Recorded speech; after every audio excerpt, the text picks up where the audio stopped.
Today, let's open our Bibles to the book of Obadiah, or Obadiah. This book, I believe, was written right around the time of Jerusalem's destruction in 587 BC, so maybe shortly after that. And the reason that it is written is because Edom has gloated over the destruction of their near neighbor. Edom is to the southeast of the country of Judea. And so they thought that it was a good thing. The Babylonians came in and destroyed the country and the major cities, including the capital city of Jerusalem, and destroyed the temple and took the surviving population off into exile. But the prophet Obadiah, the servant of Yah, the servant of He who is, says you shouldn't be so happy because God's judgment's about to fall on you too. With that background, let's read. The vision of Obadiah. Thus says He who is God concerning Edom. We have heard a report from He who is, and a messenger has been sent among the nations.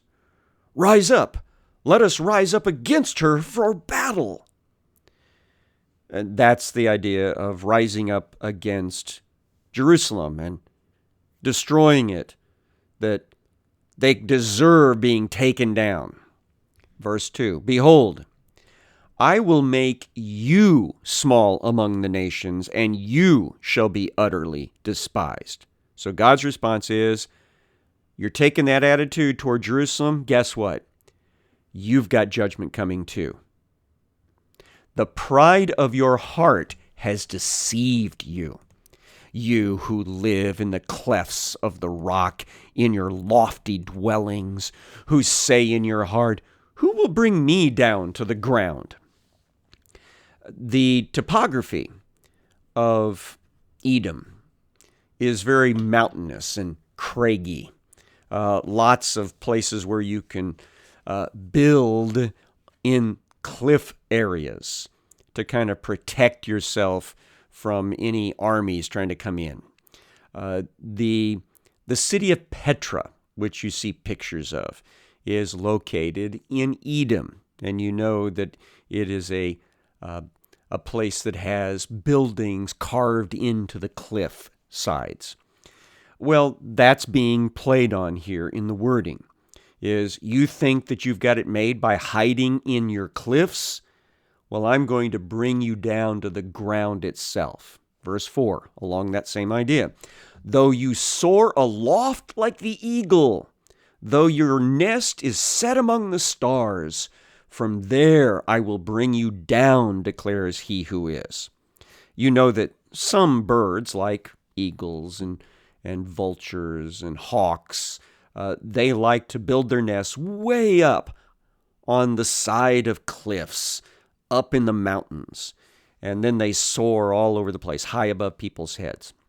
So God pictures that Edom thinks it's one of those types of birds, completely aloof from everything that's happening around it, that somehow it's going to get away from this Babylonian invasion of the lower Middle East. But they're wrong.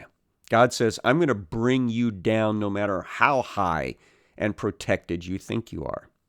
Verse 5, if thieves came to you, if plunderers came by night, oh, how you would have been destroyed. Would they not steal only enough for themselves? Now, think about what is being said here. If your house is hit by a sneak thief in the middle of the night, they only take what they can carry. So it's possible that they won't clean you out. So if Edom were to be hit by a sneak thief, it would only lose some of what it had. Continuing, if grape gatherers came to you, would they not leave gleanings? The grape gatherers would tend to only cut the clusters that were at their ripe peak. They would leave the green grapes, the unripe grapes, on the vines. And in Israel, the culture from the Mosaic Law was those later ripening grapes would be left for the poor to come in and get in a second gleaning.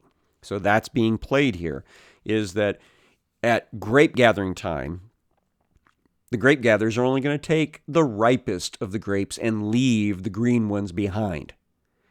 Well, that's not the way it's going to happen for Edom.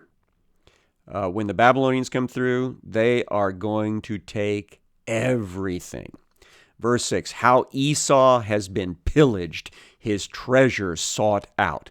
Esau is just another name for Edom because Esau became the king of this region when he was alive. In fact, it gets its name, this region gets its name from his nickname, Red, Edom.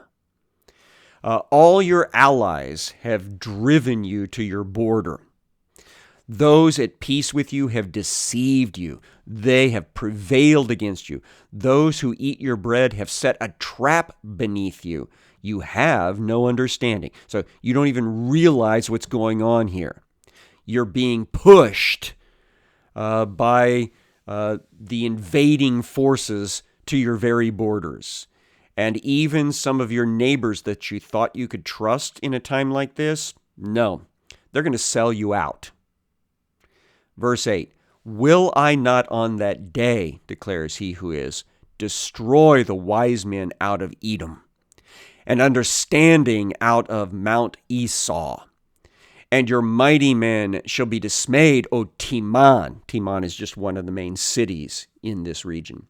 So that every man from Mount Esau will be cut off by slaughter. So there's going to be a lot of death and destruction when the Babylonians sweep through. Verse 10, because of the violence done to your brother Esau, shame shall cover you, and you shall be cut off forever. The Israelis, who got their name from Jacob's God-given name, Israel, are a brother nation to the Edomites, who got their name, Edom, from their forefather Esau. And Jacob and Esau were twin brothers. And so this spat, this sibling rivalry goes back to the very beginning of these two ethnic groups. And the Edomites had been jealous of the promised land settlement of the Israelis and have caused trouble throughout time. There was, every once in a while, there was kind of peace between them and even cooperation. But for the most part, there's been trouble. And so this has now all come to the head where God will bring judgment on Edom just like he's brought judgment on Israel. Verse 11, on the day that you stood aloof, on the day that strangers carried off his wealth, meaning Israel, and foreigners entered his gates and cast lots for Jerusalem, you were like one of them.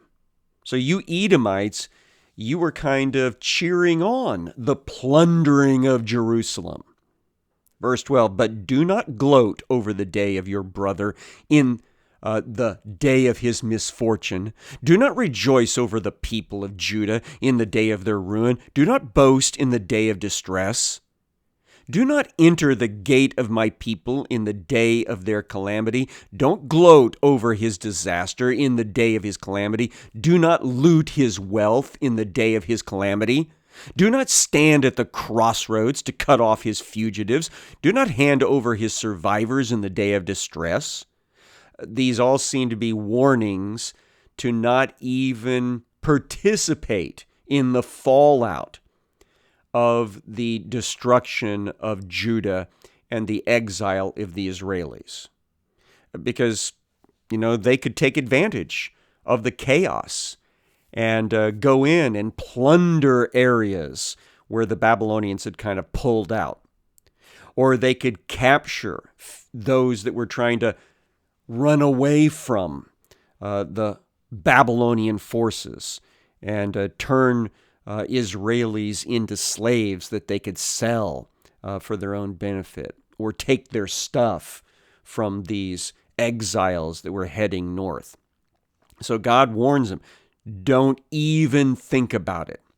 Don't even think that you can kind of get one over the Israelis at this dark point in their history. Verse 15, for the day of he who is near upon all the nations. Now, we've talked about this idea that the day of the Lord is a phrase that means a time of judgment, where God is bringing sins to account. And there have been many days of the Lord. That's M-A-N-Y, M-I-N-I. In the past. There is an ultimate day of the Lord that the book of Revelation portrays, final 3.5 years, and this is the one that we are very much gravitating toward when we're reading Scripture. But this is the day of the Lord in the 500s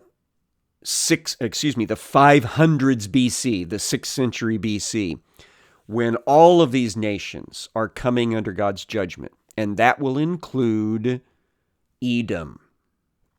Verse 16, verse 15 finishing. As you have done, it shall be done to you. Your deeds shall return on your own head. For as you have drunk on my holy mountain, so all the nations shall drink continually. They shall drink and swallow, and shall be as though they have never been. So the drinking idea here is it's a play on the idea that you would drink to celebrate something happening that you were happy about. So drinking a toast to the judgment and destruction of Israel is what the Edomites would be all about. But God says people are going to be toasting your destruction too. And you're going to have to swallow the wine of judgment. You may remember that Jeremiah had to go around and offer a symbolic cup to all the nations of the Middle East because they were going to have to take the judgment of God into their nation. They were going to have to fall under his judgment hand.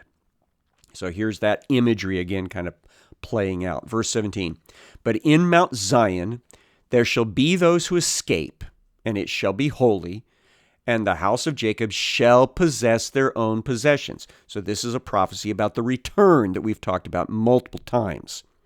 So some of the people will get out, they will be in exile, and then a representative sample of the Israelis will return back to the Holy Land and their possessions. The house of Jacob shall be a fire, and the house of Joseph a flame, and the house of Esau stubble. They shall burn them and consume them, and there shall be no survivor for the house of Esau, for he who is has spoken. So the flame that starts with the judgment at Israel, the judgment of Judah, is going to now spread to the house of Esau, that is to Edom, and judgment will come against them as well. Those of the Negeb shall possess Mount Esau. Negeb is southern Judah. Those of the Shephelah shall possess the land of the Philistines.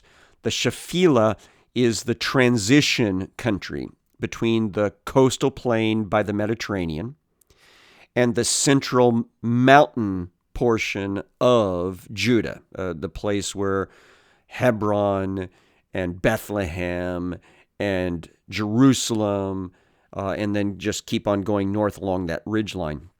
That central ridgeline between there and the coastal plain, there's the Shephelah, which is a transition zone geographically. And so the people living there are going to own the coastal plain eventually. And they shall possess the land of Ephraim and the land of Samaria. That's the land north of Judah. And Benjamin shall possess Gilead, Gilead is the east side of the Jordan Valley. This is all a prophecy about how the Israelis, the Judeans in particular, are going to be back again in the land. God will bring them back in large numbers, and they will spread out again. And that's exactly what happens. By the time we get to Herod the Great, the Judean kingdom, and actually it's right before him, the Judean Hasmonean kingdom had reacquired most of the promised land of David's day. And so many of these regions we're talking about here will eventually be back under Jewish control. Verse 20, the exiles of this host of the people of Israel shall possess the land of the Canaanites as far as Zarephath, and the exiles of Jerusalem who are in Shapharad shall possess the cities of the Negeb. Saviors shall go up to Mount Zion to rule Mount Esau, and the kingdom shall be he who is. This part of the book of Obadiah is probably not just talking about the return from Assyrian and Babylonian exile, and ultimately the Hasmonean kingdom, and then the kingdom of Herod the Great.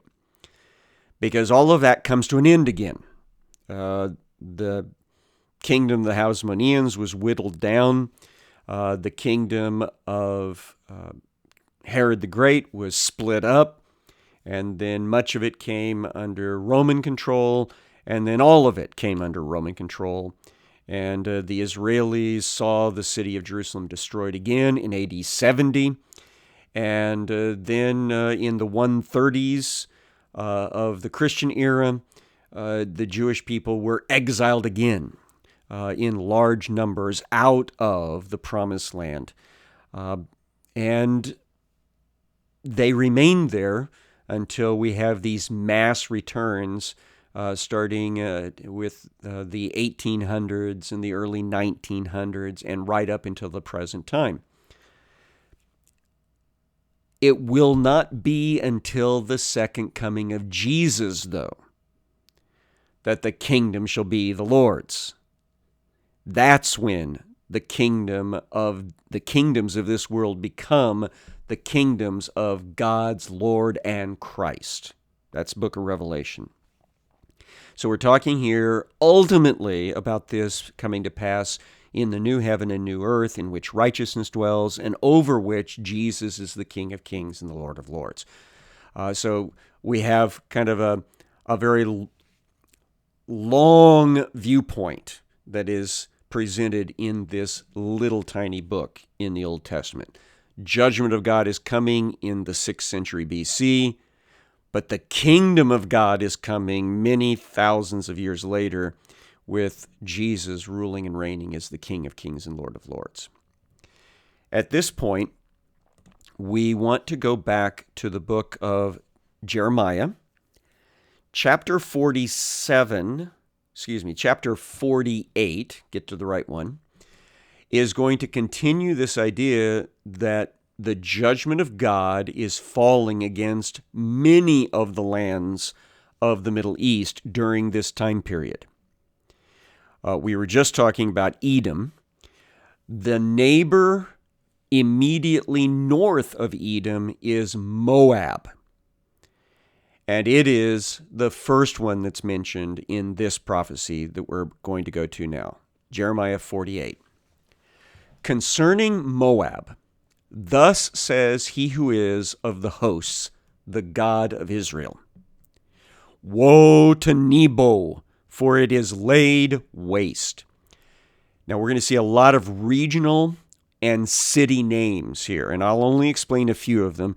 Understand they're all in the area immediately east of the Dead Sea. That's the general vicinity of Moab. Now, Nebo is of interest because it's the region immediately to the east of the northern tip of the Dead Sea, and it was in the land of Nebo that Moses was given a glimpse of the Promised Land, and where he died and was secretly buried by God. In fact, that's how it got its name. Nebo is just a variation of the Hebrew word for prophet. So it's the land of the prophet's burial. So God says, woe to Nebo, that region, for it is laid waste. Kiriathaim is put to shame and is taken down. The fortress is put to shame and broken down. Kiriathaim is a fortress city in Moab. The renown of Moab is no more. In Heshbon, they planned disaster against her. Come, let us cut her off from being a nation. And you also, O madmen, shall be brought to silence. The sword shall pursue you. Now, apparently, what's going on here is that while the Babylonians were taking down Judea, destroying Jerusalem and the temple, the Moabites, like the Edomites, were cheering that on. And God is now saying, don't cheer too much because you're also on the hit list. And bad things are going to happen to you. Verse 3, hark, a cry for Horonaim, desolation and great destruction. Moab is destroyed. Her little ones have made a cry. For at the ascent of Luhith, they grow up weeping. For at the descent of Horonaim, they have heard the distressed cry of destruction. So these are fugitives. These are refugees leaving areas. Sometimes they're going up from a bad place that's been destroyed. Sometimes they're going down from a place that's being destroyed, but they're crying and running away. Verse 6, flee, save yourselves. You'll be like a juniper in the desert.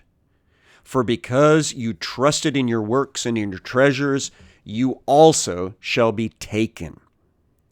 So they put their trust in their gods and their goddesses, in their idols, and in their own self-serving work. And God says, because of that, you're going to be going into exile as well. And Chemosh shall go into exile with his priests and his officials.